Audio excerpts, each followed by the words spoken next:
Hello बच्चों, नमस्कार। स्वागत है आपका अपने परिवार अंकित एजुकेशन अड्डा में। आज हम बात करने वाले हैं RRB NTPC, RRB group D और आरपीएफ के कांस्टेबल और एसआई के महत्वपूर्ण प्रश्न के बारे में जो आपके प्रीवियस ईयर एग्जाम में पूछे गए थे। प्रीवियस ईयर एग्जाम का सॉल्यूशन है बेस्ट अप्रोच के साथ आपको बताया जा रहा है। आज हमारा जो सेट है, सेट नौवा सेट है और इसमें जो आज हमारा टॉपिक है वो अनुपात और समानुपात, यानी कि इसमें जो आपको 15 प्रश्न या 16 प्रश्न जो मिलने वाले हैं वो पूरे के पूरे आपका रेशियो और प्रोपोर्शन से मिलने वाले हैं। ठीक है, बहुत ही महत्वपूर्ण टॉपिक है, हर एग्जाम में यहाँ से क्वेश्चन बनता है और RRB NTPC, RRB group D में भी ये बहुत ही महत्वपूर्ण होता है। तो बात कर लेते हैं। पहला क्वेश्चन है 1470 रुपये की राशि अनंत और मोहन के बीच 3:4 के अनुपात में बांटी जाती है, तो मोहन को कितनी राशि प्राप्त होती है। तो सबसे पहले बात कर लेते हैं कितना राशि कितना है 1470 और कितना दोनों को अनुपात बांटा गया है 3:4। अगर हम बात करें तीनों दोनों को मिलाकर 3 और 4 7 अनुपात हो जाएगा। अगर हमसे पूछा है कौन सा मोहन, मोहन कौन सा है, दूसरा वाला, पहले अनंत है फिर मोहन है। तो जैसे हम बात करते हैं यहाँ पर अनंत की 3 अनुपात था और मोहन का 4 अनुपात था। ठीक है, अनंत और मोहन में 3:4 था। अब हमसे टोटल पूछा है तो टोटल तो 7 हो गया। अब हमसे पूछा है मोहन का, तो मोहन का कितना 4 यूनिट है, इसका गुणा कर देना हमारा आंसर हो जाएगा। तो 7 एकम 7 और यहाँ 7 दूना 14, 7 एकम 7 और 0। यहाँ 210 में हम 4 से गुणा करेंगे तो हमारा कितना हो जाएगा 2100 के 84 और 0, ये 840 हमारा बन रहा होगा इस क्वेश्चन का आंसर। ऑप्शन नंबर डी इसका राइट आंसर हो जाएगा। ये आरआरबी एनटीपीसी के स्टेज सेकंड में और 13/6/2022 को शिफ्ट दूसरे में पूछा गया क्वेश्चन है। ठीक है, बहुत ही महत्वपूर्ण प्रश्न है, इसके देख लीजिएगा सारे क्वेश्चन। दो संख्याओं का अनुपात 3:2 है। यदि पहली और दूसरी संख्या से क्रमशः 8 और 6 घटाया जाता है तो यह अनुपात 8:5 हो जाते हैं। मान लेते हैं जो पहले जो वैल्यू है वो 3 नहीं 3x है और दूसरा जो अनुपात है वो 2 है नहीं वो 2x है। अब इसमें बोला जा रहा है क्रमशः पहली और दूसरी, यानी कि पहले में से 8 घटाया जा रहा है और दूसरी में से 6 घटाया जा रहा है। तो जो हमें रिजल्ट मिलता है वो कितना 8:5 बनता है। ठीक है, अब क्रॉस गुणा करेंगे हम इसका, तो 8 का इस वाले में और 5 का इस वाले में, तो 8 का करेंगे 8 दूना 16x, 8 छंग 48 हो जाएगा, बराबर 5 दिया 15x माइनस 5 अट्ठे 40 हो जाएगा। ठीक है, अब ये वाला इस तरफ आएगा तो यहाँ पर 16x माइनस 15x सॉरी, और यहाँ पर माइनस का 40 है और इस तरफ जाएगा ये प्लस का 48 हो जाएगा। तो यहाँ पर जो x की वैल्यू निकल कर आ रही होगी वो प्लस का 8 बन रहा होगा। ठीक है, अब हमसे पूछा है संख्याएं ज्ञात कीजिए। तो जो पहली वैल्यू थी वो 3x थी, दूसरी थी वो 2x थी। ठीक है, यहाँ पर x की वैल्यू 8 आई है, अगर इसमें हम 8 का गुणा करेंगे तो 3 कितना होगा 24 हो जाएगा। ठीक है ना, और यहाँ 2 में भी 8 का गुणा करेंगे तो ये 16 हो जाएगा। तो 24 और 16 जो होगा वो हमारा राइट आंसर बनेगा। ऑप्शन नंबर बी विकल्प में सही है ये हमारा क्वेश्चन का आंसर हो जाएगा बी ऑप्शन, 16 और 24 और 16। नेक्स्ट क्वेश्चन बढ़ेंगे। यदि 3x plus 2y अनुपाते 3x minus 2y बराबर 5:3 है तो x अनुपाते y क्या होगा। सबसे पहले लिखा क्या है 3x प्लस का 2y बराबर कितना लिखा है 3x माइनस का 2y बराबर लिखा है 5/3 या 5:3। बस क्रॉस गुणा कर देना है, यहाँ गुणा करेंगे इस तरफ गुणा करेंगे तो 5 या 15x माइनस का 5 दूनी 10y बराबर 3 का 9x और 2 तिया 6y। ठीक है, अब 15 की तरफ 9x ले जाएंगे तो 15x माइनस का 9x बराबर करेंगे यहाँ प्लस का 6y है और ये इस तरफ आएगा 6 माइनस का 10y, तो ये प्लस का 10y हो जाएगा। ठीक है, तो यहाँ 15 में से 9 गया, कितना बचा 6x और यहाँ 10 और 6 16y। अब यहाँ पर काटेंगे 2 से, 2 तिया 6 और 2 8 16, तो जो बना हमारा कितना बना 3x बराबर 8y और यहाँ x तो लिखा रहने देंगे, इस y को इसके नीचे ले जाएंगे और यहाँ पर 8 था और इसके नीचे 3 ले जाएंगे, यानी कि ये जो बनेगा वो x अनुपाते y का मान हो जाएगा। कितना हो जाएगा x अनुपाते y का जो मान आएगा वो कितना आ जाएगा 8:3। तो विकल्प आपका डी ऑप्शन सही हो जाएगा। ठीक है, आरआरबी एनटीपीसी का 12/1/2021 का प्रश्न है ये। चलिए आगे बात करेंगे नेक्स्ट क्वेश्चन की। यदि a अनुपाते b बराबर 3:5, c अनुपाते b बराबर 3:2 और c अनुपाते d बराबर 5:6, तो सबसे पहले क्या करते हैं हम a अनुपात में b अनुपात में c लिख लेते हैं। ठीक है, a अनुपात b का मान है 3:5, तो 3:5 लिखा हमने फिर यहाँ लिखा सी अनुपात बी, सी अनुपात बी, अगर सी का मान 2 है और बी का मान 3 है तो अनुपात में देखेंगे, सॉरी उल्टा लिख गया, मिस्टेक हो गया। तो देखो यहाँ पर पहले सी है 3 फिर बी है, तो या ऐसे कर लीजिए कि पहले बी मानेंगे तो यहाँ पर 2 हो जाएगा, यहाँ पर सी अनुपात बी का मान जो दिया है वो 3:2 दिया है। अगर इसे हम बी अनुपात सी लिखना चाहें तो कितना लिखेंगे, 2:3, ठीक है ना, बस साइड चेंज करें तो यहाँ बी और सी का अनुपात कितना 2:3 हो जाएगा, ठीक है। यहाँ पर क्या है, ये बनेगा नहीं, थोड़ा सा और यहाँ पर ज़्यादा जगह बना लेते हैं, यहाँ से ही लिखना चालू कर देते हैं। पहले ए अनुपात बी अनुपात सी अनुपात डी। अब हमने देखा ए अनुपात बी कितना था 3:5 और बी अनुपात सी कितना रहा 2:3। अब सी अनुपात डी कितना है 5:6। अब यहाँ खाली है 3 आ जाएगा, यहाँ खाली है 5 हो जाएगा, यहाँ खाली है 5 हो जाएगा, इस तरफ खाली है 2 होगा, इस तरफ खाली है 5 होगा, इस तरफ खाली है 5 होगा, ठीक है। अब इस तरीके से गुणा करेंगे, 3 दूना 6, 6 पंचे 30 हो जाएगा अनुपात, 5 दूना 10 और 10 पंचे 50 हो जाएगा। फिर कितना हो जाएगा 5 या 15, 5 75 हो जाएगा। फिर अनुपात में 5 या 15 चिका 90 हो जाएगा, ठीक है। अभी भी हम काट सकते हैं, लेकिन सबसे पहले देख लीजिए पूछा क्या है, ए अनुपात डी पूछा है, तो काटने की ज़रूरत नहीं है, सीधा लिखिएगा ए अनुपात डी। तो ए अनुपात डी का वैल्यू कितना है, ए का वैल्यू है 30 और डी का वैल्यू है 90, ठीक है, डी का वैल्यू है 90। तो हम यहाँ 30 से काटेंगे, 30 से कम 30 और 30 या 90, तो जो बनेगा वो 1:3, हमारा ऑप्शन नंबर सी इसका राइट आंसर हो जाएगा, ठीक है। तो ये हमारा आरआरबी एनटीपीसी का क्वेश्चन था। चलिए नेक्स्ट क्वेश्चन देखेंगे 5वां। एक व्यक्ति की आय और व्यय का अनुपात कितना है, 9:5 है। यदि उस व्यक्ति की आय 27,000 है तो उसकी बचत क्या है। सबसे पहले देख लेते हैं, यहाँ पर पहले आय लिखते हैं, फिर आय के बाद व्यय लिखते हैं, व्यय का मतलब होता है खर्च, और फिर लिखते हैं बचत। अगर हम बात करें, अगर किसी व्यक्ति की 9 रुपये आय है, उसमें से 5 व्यय हो जाता है, तो खर्च जो अगर 5 रुपये हो जाता है, व्यय को हम खर्च भी लिख सकते हैं। 9 आय में से 5 खर्च हो जाता है तो कितना 4 रुपये बचत करेगा। अब क्वेश्चन में बोला है जो 27,000 वैल्यू दी है वो किसकी वैल्यू दी गई है, आय की। तो आय कितनी थी 9 की वैल्यू या 9 से भाग करना है। हमसे पूछा है बचत राशि, तो बचत कितना है 4, तो 4 का गुणा करना है। तो 9 एकम 9, 9 तिया 27, 3,000 हो जाएगा। यहाँ पर 3,000 का 4 में गुणा करेंगे तो कितना हो जाएगा, 4 तिया 12,000, ठीक है। ये 12,000 होगा, वो हमारा राइट आंसर होगा, ऑप्शन नंबर सी इसका सही हो जाएगा। आरआरबी एनटीपीसी में ये 2021 में पूछा हुआ क्वेश्चन है, ठीक है। नेक्स्ट क्वेश्चन है 1190 दो व्यक्तियों के मध्य 11:23 के अनुपात में बांटे गए बड़ा भाग प्राप्त करने वाले व्यक्ति को प्राप्त हुए हैं। अगर हम बात करेंगे कि जो 1190 रुपये है वो कितने का अनुपात है, पूरा 11 और 23 मिलाकर है, यानी कि 11 को और 23 को अगर हम ऐड करेंगे तो कितना हो जाएगा, 11 और 23 को, 11 को और 23 को अगर हम ऐड करेंगे तो कितना हो जाता है, तो 4 34 हो जाएगा ना। तो यहाँ ये मान लेते हैं कि ये 34 की वैल्यू है, टोटल कितना 34 की वैल्यू दी गई है। अब आपको पूछा है बड़ा वाला भाग, तो बड़ा वाला भाग 11 और 23 में कौन सा सही है, 23 वाला बड़ा है। 17 दूना 34 हो जाएगा और 17 सत्ते 119 हो जाएगा, 1 0 हो जाएगा। 2 से भाग करेंगे, 2 एकम 2, 2 से काटेंगे, 2 तिया 6, 2 पंचे 10। तो हम कह सकते हैं जो 35 गुणे में 23 बनेगा वो हमारा आंसर बनेगा, ठीक है। तो आपने देखा इनका पूरा गुणा करने की जरूरत नहीं है, बस यूनिट डिजिट निकालिए। 3 और 5 का गुणा करेंगे, 5 और 3 का गुणा करेंगे, लास्ट में 5 15 हो रहा है, यानी कि यूनिट डिजिट कितना हो रहा है, 5 हो रहा है।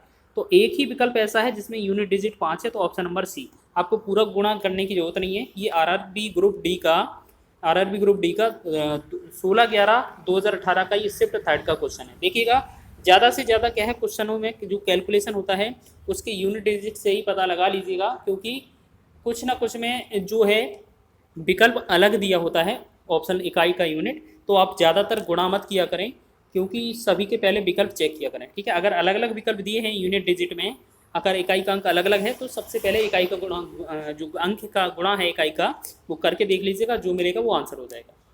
नेक्स्ट क्वेश्चन है राम और श्याम के बीच एक धनराशि 8:19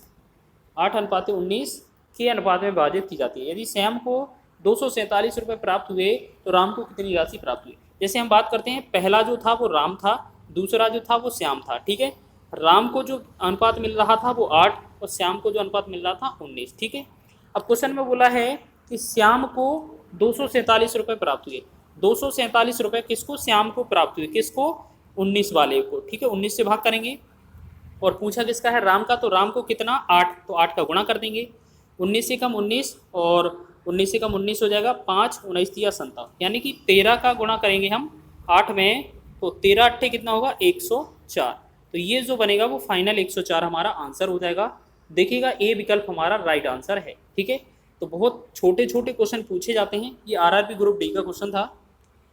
नेक्स्ट क्वेश्चन है, x रुपए की धनराशि को ए, बी और सी के बीच इस प्रकार विभाजित किया जाता है कि उनके हिस्सों का अनुपात 2:3:5 होता है। यदि बी और सी के हिस्सों के बीच धनात्मक अंतर 5940 है तो x क्या है? जैसे हम बात कर लेते हैं सबसे पहले कि ए, बी और सी। ए, बी और सी, ए की जो वैल्यू है वो 2 अनुपात है, बी की जो वैल्यू है वो 3 अनुपात है, सी की जो वैल्यू है वो 5 अनुपात है। ठीक है, अब क्वेश्चन में बोला है बी और सी के हिस्सों का अंतर, यानी कि बी और सी के हिस्सों का अंतर यहाँ पर कितना आ रहा है? 2 यूनिट। 2 यूनिट क्वेश्चन में बोला है कि जो 5940 रुपये हैं वो बी और सी का अंतर है, तो बी और सी का अंतर यहाँ पर 2 है। और हमसे पूछा है कुल x का मान कितना होगा? कुल धनराशि कितनी है? यहाँ पर अनुपात अगर टोटल करेंगे तो 2:3:5, इन सबको जोड़ेंगे तो 2 3 5 5 10 हो जाएगा अनुपात। ठीक है ना। अब इसे भाग करेंगे 2 एकम 2 और 2 से भाग करेंगे 2 पंचे 10, तो जो हमारा आंसर बनेगा वो 5940 गुणा में 5, इनका 5 का गुणा करेंगे हमारा आंसर हो जाएगा। तो 1 0 पीछे है ही, 5 के 20 हो जाएगा, 2 हासिल हो जाएगा, 5 9 45 और 2 47 हो जाएगा, हासिल 4 हो जाएगा, 5 25 और 4 29, यानी कि 29,700 विकल्प कौन सा है? ये आपका ऑप्शन नंबर डी इसका राइट हो जाएगा। ठीक है, ये आरआरबी एनटीपीसी का स्टेज सेकंड का प्रश्न है।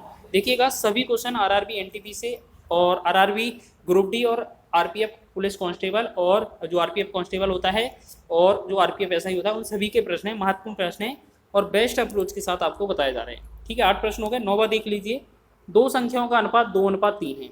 दोनों संख्याओं में 4 जोड़ने पर अनुपात 7:10 हो जाता है, यानी कि जो पहले जो अनुपात है वो 2 नहीं वो 2x हो जाएगा और 3 नहीं वो 3x, यानी कि जो पहले जो वैल्यू है वो 2x और 3x है। इनमें बोला जा रहा है कि दोनों में 4 जोड़ दें। अगर पहले में 4 जोड़ दें और दूसरे में 4 जोड़ दें तो ये कितना बन जाता है? 7/10 बन जाता है। बस इसको क्रॉस गुणा करना है। ठीक है, अगर हम करेंगे तो 7 का 3 में गुणा करेंगे, 7 किया 21x हो जाएगा, प्लस 7 चौके 28 हो जाएगा और 10 दूना 20x हो जाएगा और 10 चौके 40 हो जाएगा। ठीक है, अब इस 20 को 21 के पास लाएंगे तो 21x माइनस का 20x और यहाँ 40 माइनस ये 28 दूसरी तरफ ले जाएंगे तो यहाँ 28 को घटाना पड़ेगा। तो यहाँ जो x की वैल्यू जो बन रही होगी वो कितना बन रहा होगा? वो 12। ठीक है ना, x का 12। अब क्वेश्चन में बोला दोनों संख्याओं के बीच का अंतर। यहाँ पर पहले जो अनुपात था वो 2:3 था, यानी कि पहले जो वैल्यू थी वो 2:3 थी। इन दोनों का अंतर कितना है? 1 अनुपात, यानी कि यह हम 2x और 3x की वैल्यू मान लेंगे। 2x और 3x का जो अंतर होगा वो x ही रहेगा। तो x की वैल्यू तो हमने पहले फाइंड ही कर ली है, पहले ज्ञात ही कर ली है कि 12 आया है। तो ये जो है ऑप्शन नंबर सी इसका राइट आंसर हो जाएगा। तो ये आरआरबी एनटीपीसी का क्वेश्चन था। ठीक है, इस तरीके के क्वेश्चन प्रीवियस ईयर पूछे गए थे। लगभग सभी क्वेश्चन महत्वपूर्ण हैं। नेक्स्ट क्वेश्चन की बात करेंगे हम।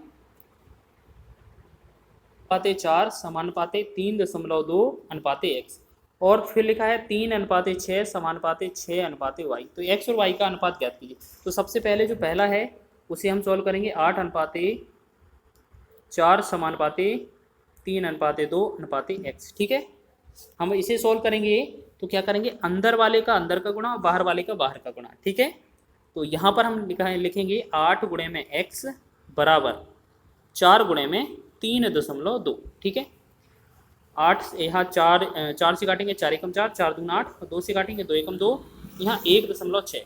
जो x का वैल्यू बन रहा है वो 1.6 बन रहा है। यहाँ दूसरा देखते हैं 3:6 समानुपाते 6:y। यहाँ बाहर बाहर का अंदर अंदर का गुणा करेंगे तो 3 गुणे में y अनुपात में 6 और 6 36, मतलब 6 गुणे में 6 लिखेंगे।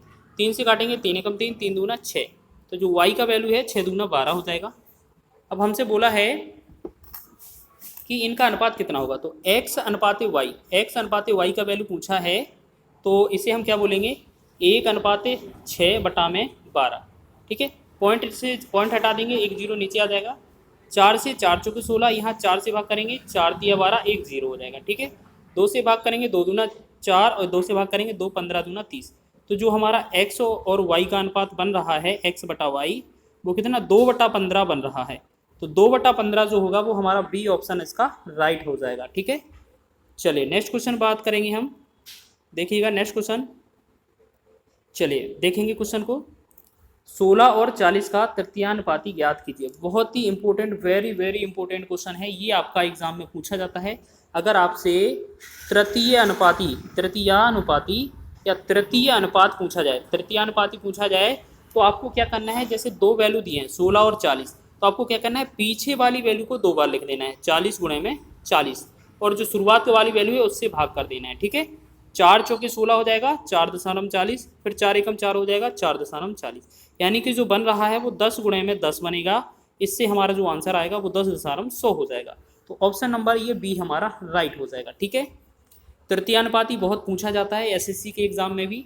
4, 9, 12 का चतुर्थानुपाती ज्ञात कीजिए। ठीक है, अगर आपसे चौथा टर्म यानी कि फोर्थ टर्म पूछा जाए, चौथा चतुर्थानुपाती, तो कैसे ज्ञात करेंगे, जो आपके 4, 9 और 12 दिए हैं, इनमें जो पीछे वाली वैल्यू हैं उनमें 9 और 12 में गुणा कर देना, 9 का 12 में, और जो आगे वाली वैल्यू है उससे भाग कर देना।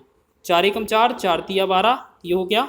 फिर 9 गुणे 3 करेंगे तो कितना आ रहा होगा, 9 तिया 27। तो ये जो 27 होगा ये हमारा फाइनल आंसर होगा इस क्वेश्चन का। तो ऑप्शन नंबर सी इसका राइट हो जाएगा। नेक्स्ट क्वेश्चन देखेंगे, 13वां क्वेश्चन।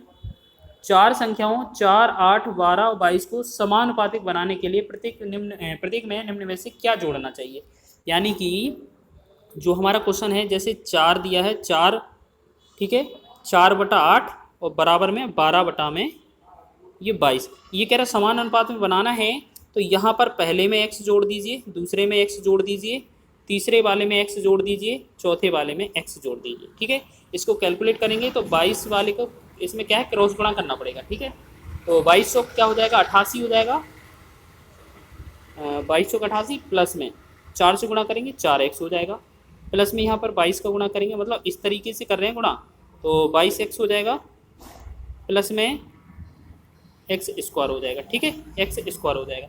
फिर बराबर, अब इस तरीके से करेंगे, 12 8 96 हो जाएगा, फिर 8 से प्लस में 8x हो जाएगा, फिर x से 12x हो जाएगा, और फिर x स्क्वायर हो जाएगा। ठीक है, तो अब याद कर लीजिए, देखो बराबर के बाद सेम वैल्यू कट हो जाती है, ये x स्क्वायर कट जाएगा पहला वाला। ठीक है, अब हमने देखा पहले वाले में 88 प्लस में कितना 4 और 22 कितना हो जाएगा, 26x, बराबर यहाँ पर 96 प्लस में 12 8 कितना हो जाएगा, 20x। ठीक, अब हम क्या करेंगे, इसको इस तरफ ले जाएंगे और नंबर को दूसरी तरफ, तो 26 में से 26x माइनस 20x हो जाएगा, बराबर 96 माइनस 88। ठीक है, यहाँ 26 में से 20x चला जाएगा तो कितना बचा, 6x बचा, और 96 में से 88 चला गया तो 8 बचा। ठीक है, और x की जो वैल्यू निकालेंगे तो 8/6 होगा, 2 से काटेंगे 2 तिया 6, 2 से काटेंगे 2 चौकी 8, तो ये जो बना 4/3, ये हमारा फाइनल आंसर, यानी कि 4/3 ऑप्शन नंबर ए आपका राइट हो जाएगा। 4/3 अगर सभी में जोड़ दिया जाए तो ये समान अनुपात में हो जाएंगे। नेक्स्ट क्वेश्चन है, एक फर्म में पुरुष और महिला अधिकारियों का अनुपात 4:7 है। ठीक है, जैसे हम बात कर लेते हैं, जो पुरुष हैं वो 4x हैं, महिलाएं हैं वो 7x हैं। ठीक है, इसमें बोला है 50 पुरुष अधिकारियों को और 100 महिला अधिकारियों को एक अन्य फर्म में भेज दिया जाए, यानी कि पहले में से 50 निकाल दिया जाए और दूसरे में से 100 निकाल दिया जाए, तो जो फाइनल जो इसके बाद तो पुरुष एवं महिला अधिकारियों का अनुपात 7:12 हो जाता है, यानी कि 7/12 बच जाता है। अब तिरक गुणा करेंगे। ठीक है, यहाँ 7 से 7 में गुणा करेंगे, 7 7 49x, माइनस का 7 से 700 हो जाएगा, बराबर 12 चौक 48x हो जाएगा, माइनस 12 पंचे 60, मतलब 600 हो जाएगा। ठीक है, अब इसको x को एक तरफ लाएंगे तो 49x माइनस 48x बराबर 600, ये सॉरी 600 माइनस के हैं, माइनस का 600 है, और प्लस का ये 700 उस तरफ जाएगा। ठीक है, तो यहाँ 49 में से 48 चला जाएगा, मतलब 1x बचा, और यहाँ 700 प्लस का 600 माइनस का यहाँ बचा 100, तो जो x का जो वैल्यू आ रही है वो आ रही है 100। अब बोला है स्थानांतरण से पहले फर्म में पुरुष अधिकारियों की संख्या क्या थी, तो पुरुष कितने थे पहले, 4x, यानी कि 4x की वैल्यू कितना है, अगर क्वेश्चन की बोला जाए 4x क्या है हमारे पास, पुरुष थे, तो 4x का वैल्यू कितना हो जाएगा, 4 गुणे में x का वैल्यू था 100, तो 4 गुणे 100 कितना होगा 400, यानी कि पहले जो पुरुष थे वो कितने थे 400। ऑप्शन नंबर 20 का राइट हो जाएगा। बहुत ही अच्छा क्वेश्चन था। 15वां क्वेश्चन देखेंगे। एक थैली में 2 रुपये, 5 रुपये और 10 रुपये के सिक्कों के 5:7:8 के अनुपात में है, जिनका कुल मूल्य 1250 रुपये है। थैली में 5 रुपये की सिक्के ज्ञात कीजिए। सबसे पहले क्या करते हैं, 2 रुपये लिख लेते हैं, फिर 5 रुपये लिख लेते हैं, फिर 10 रुपये लिख लेते हैं। ठीक है, 10 रुपये। अब यहाँ पर हम बात करेंगे 2 रुपये के 5 सिक्के हैं और 5 रुपये के 7 सिक्के हैं और 10 रुपये के 8 सिक्के हैं। अगर बात करेंगे 2 रुपये के 5 सिक्के हैं तो कितना हो जाएगा इनका मूल्य, 2 पंचे 10 रुपये हो जाएगा, ये क्या हो जाएगा 10 रुपये। ऐसे ही 5 रुपये के 7 सिक्के हैं, 5 सत्ते 35, यानी कि यहाँ पर 35 रुपये हो जाएंगे। ठीक, और 10 रुपये के 8 सिक्के हैं तो यहाँ पर 80 रुपये हो जाएंगे। ठीक है, अगर हम टोटल रुपये की बात करें कुल की तो कितना हो जाएगा 80 और 35 कितना हो जाएगा 115, 115 10 कितना हो जाएगा 125, यानी कि टोटल जो हो रहा है वो 125 रुपये बन रहा है। वो क्वेश्चन में बोला है 1250 रुपये, यानी कि जो 1250 वैल्यू दी है 1250 रुपये, वो कितने 125 रुपये का अनुपात है, यानी कि 125 का 125 का हो गया। ठीक है, अब हमें गुणा कितने का करना है जो पूछा है, 5 रुपये के सिक्के। तो 5 रुपये के सिक्के कितने हैं 7 सिक्के हैं, तो 7 का गुणा कर देंगे तो 125 का 125 बार चला जाएगा, 1 जीरो बच जाएगा बस, यानी कि 10 बार। तो 10 का 7 में गुणा करेंगे कितना बनेगा 10 सत्ते 70। ठीक है, 70 ये इस क्वेश्चन का राइट आंसर हो जाएगा। ऑप्शन नंबर सी इसका राइट है। ठीक है, बहुत ही अच्छा क्वेश्चन था ये। सिक्कों वाला क्वेश्चन तो आपका एसएससी का, आरबी का, आरआरबी का, एनटीपीसी का ये सबसे फेवरेट क्वेश्चन है। ठीक है, तो ये लास्ट प्रश्न है, देख लीजिएगा। किसी बक्से में 1 रुपये के 50 पैसे, 25 पैसे के सिक्के हैं और उनका अनुपात 1:2 है, यानी कि 1 रुपये के 50 पैसे के और 25 पैसे के सिक्के के अनुपात हैं और उनका अनुपात है 1:2:3। यदि 50 पैसे के सिक्कों की संख्या 80 है तो बक्से में कितने रुपए हैं। तो सबसे पहले बात करेंगे 1 रुपये की, फिर दूसरा है 50 पैसे यानी कि 50 पैसे के सिक्के, तीसरा है 25 पैसे, 25 पैसे के सिक्के। ठीक है, अगर बोला है 1, 2 और 3 अनुपात है, यानी कि 1 रुपये का एक सिक्का है, 1 रुपये का एक सिक्का है तो कितना 1 रुपये हो जाएगा। ठीक है, 50 पैसे के 2 सिक्के हैं तो कितना हो जाएगा 50 दूना 100, यानी कि 1 रुपये ये हो जाएगा। 25 पैसे के 3 सिक्के हैं तो ये 0.75 यानी कि 0.75 रुपये हो जाएंगे। क्वेश्चन में बोला है यदि 50 पैसे के सिक्कों की संख्या, यदि 50 पैसे के सिक्कों की संख्या 80 है तो यहाँ पर 50 पैसे के सिक्कों की संख्या 2 है। तो क्वेश्चन में क्या है 80 वैल्यू दिया है, कितने का 2 का मान, 2 का मान। हमसे पूछा क्या है बक्से में कुल कितने रुपए हैं, तो यहाँ पर अगर हम कुल टोटल रुपए करेंगे तो 1 और 1 2, 2.75 रुपये, 2.75 रुपये हो जाएंगे, क्योंकि ये क्या है क्वेश्चन उल्टा पूछा है। तो इसमें 2.75 रुपये से यहाँ पर क्या है 2.75 रुपये से भाग कर देना है, सॉरी गुणा कर देना है। ठीक है, 2 से भाग करेंगे, 2 एकम 2, 2 से 40 दूना 80 यानी कि 40। अब 40 का गुणा करना है हमें कितने में, 40 का गुणा करेंगे 2.75 में। ठीक, अब यहाँ पर 1 0 तो हो ही गया पहले। अब 4 से गुणा और करेंगे, 4 पंचे 20, 4 सत्ते 28, 29 30 हो जाएगा, फिर 4 दूनी 8 3 11। ठीक है, और 2 पॉइंट बाद दशमलव यानी कि 110। तो 110 जो बनेगा वो हमारा इस क्वेश्चन का राइट आंसर बनेगा। ये आरआरबी एनटीपीसी का क्वेश्चन था। ठीक है, इस प्रकार आपने 16 महत्वपूर्ण प्रश्न करे हैं जो आपके RRB NTPC group D RPF से रिलेटेड क्वेश्चन थे, जो आपको बेस्ट अप्रोच के साथ बताए गए हैं। थोड़ा जो वीडियो है थोड़ा फास्ट था, आप इसको देखना चाहते हैं थोड़ा स्लो करके देख लीजिएगा, क्योंकि थोड़ा स्पीड से बताया गया था टाइम कम होने की वजह से। ठीक है, वीडियो पसंद आया हो तो वीडियो को लाइक करें, शेयर करें, चैनल पर नए हो तो चैनल को सब्सक्राइब भी कर लें।